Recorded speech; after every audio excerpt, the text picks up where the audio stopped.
যে ভয়টা মনে মনে করছিলাম আজ সেই ভয়টাই সত্যি হয়ে গেল।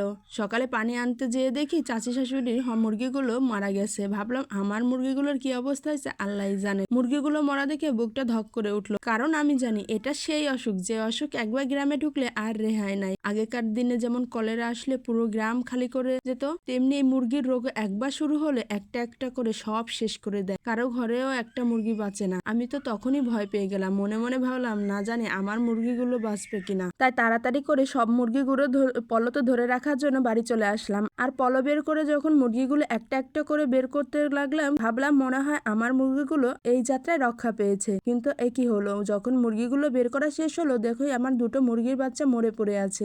আজকে দুটা মরছে, কাল আরো বাকি 5টাও মরে যাবে। আসলে কি জানেন, এই মুরগির রোগগুলো এমন একটা ভাইরাস যা একবার আসলে সবগুলো মুরগি শেষ করে দেয়।